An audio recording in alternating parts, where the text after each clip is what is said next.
Ce que je voulais vous demander, premièrement, Monsieur Paul Ricoeur, c'est que vous êtes non seulement un témoin privilégié de ce siècle, de la pensée philosophique, de la philosophie de ce siècle, vous êtes un créateur.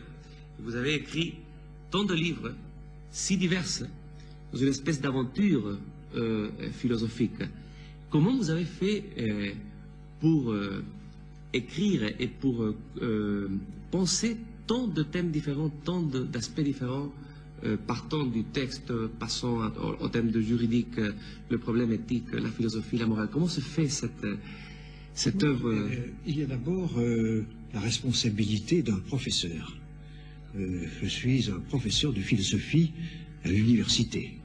Et donc, j'avais des obligations d'enseignement et de parcours obligés. Et j'ai eu la chance de toujours pouvoir coordonner mes propres recherches, mes propres intérêts avec mes obligations d'enseignement. Ce qui d'ailleurs explique au moins l'aspect de mes livres qui sont des livres d'enseignement.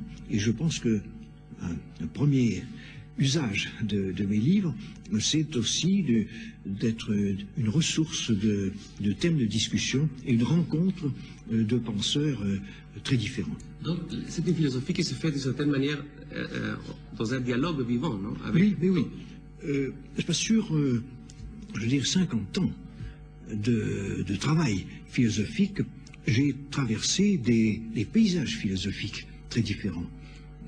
J'ai eu des contemporains successifs que je n'ai pas choisis, et donc qui m'interpellaient sur des problématiques qui étaient les leurs et pas nécessairement les miennes. D'où le style de dialogue, je dirais de vivacité d'argument, mais toujours dans l'extrême respect. Je dois dire que je n'ai pas parlé de tous les philosophes.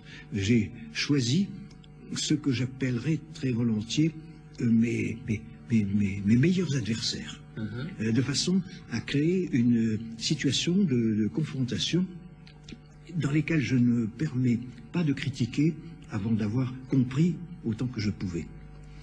Alors cela a abouti à un deuxième trait, je pense, de mon travail philosophique, c'est ce que vous avez bien voulu appeler tout à l'heure une aventure. Enfin, je veux dire par là qu'il n'y a pas de programme au début que j'appliquerai moment après moment, partie après partie.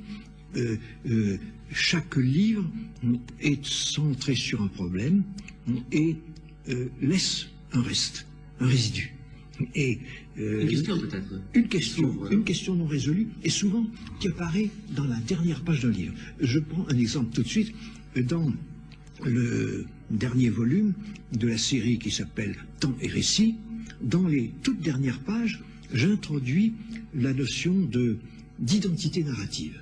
Que l'identité d'une personne ou d'une communauté, c'est l'histoire qu'elle raconte sur elle-même ou que d'autres racontent sur soi. Et donc cette idée que mon identité, c'est mon histoire, mais n'apparaît au terme d'un 3 volumes, qui a fait près de 1000 pages. Et donc, j'ai rebondi là-dessus pour le travail suivant, qui s'appelle « Soi-même comme un autre ». Parce que l'idée que j'ai un autre qui habite en moi-même, que je me reconnais à travers aussi cet autre, c'est le récit qui m'a introduit à cette découverte, je peux dire, sur moi.